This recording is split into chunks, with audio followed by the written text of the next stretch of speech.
Kuendeleza masomo kwa wanafunzi wake. Asilimia kubwa ya wanafunzi humu nchini, hususan kutoka maeneo ya mashambani na ile mitaa duni, wanaendelea kusalia nyuma. Hii ni kutokana na ukosefu wa umeme, kutokuwepo kwa mtandao, kando na vifaa muhimu. Wadadisi wa masuala ya elimu, hata hivyo, wanasema mafunzo ya mitandaoni huenda yasizae matunda. Kama anavyoarifu Alan Ochanda, wanafunzi wanastahili kutangamana na walimu moja kwa moja. La waziri wa elimu Profesa George Magoha kuwa shule na taasisi za masomo kote nchini zisalie kufungwa kwa mwezi mwingine zaidi, bila shaka zinahitilafiana na ratiba ya mitihani ya kitaifa. Hata hivyo, kuna baadhi ya shule nchini ambazo sasa zimegeukia na kuendeleza masomo hayo mitandaoni.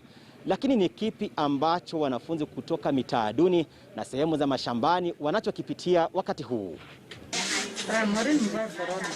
Vivian Chepkurui ni mtahiniwa wa darasa la 8 katika shule ya msingi ya Muslim mjini Nakuru. Taarifa za baadhi ya wanafunzi nchini kuendelea na masomo mitandaoni ni kama ndoto kwake. Anatamani angefanya hivyo, lakini kutokana na uchochole hapa haumruhusu. Kisa chake kikiwa sawa na cha Junior Patrick, mwanafunzi wa kidato cha pili katika shule ya sekondari ya Kabianga. Sasa tunashindwa, venye mkubwa anasema tusome kwa TV, tutasoma kwa TV kweli kama mam simenye ako nayo haimsaidii. Mtu akipiga anaweza receive ndio, lakini yeye akipiga hawezi ingia. Wanaosomea mitandaoni kwa asilimia kubwa wanategemea mtandao, umeme na tarakilishi au simu za mkononi aina ya Android. Sioni nikienda form 1.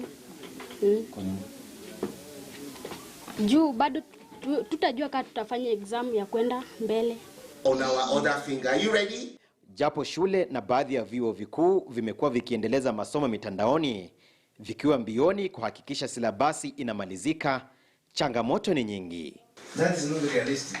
Kwa mfano, katika chuo kikuu cha Egerton tunampata Profesa Fred Keraro akiwafunza wahadhiri jinsi ya kufunza mitandaoni. An individual, address them. Anakiri kuwa japo ni njia mojawapo ya kufunza, lakini mafunzo kupitia vitendo huenda yapate vizingiti. Mtaalamu wa masuala ya elimu Paul Kaburu akisema kama taifa hatujafikia viwango vya kuendeleza masomo mitandaoni.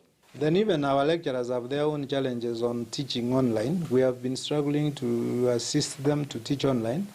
I think for those programs we are not badly off now. I think they are able to teach online. Aidha, baadhi ya wazazi wamekuwa wakilalama kuhusu wanachokitaja kama kunyanyasa na wakuu wa shule kwa kuwatoza karo sawa na siku za kawaida. Alan Ochanda, KTN News. Waziri wa Afya Mutahi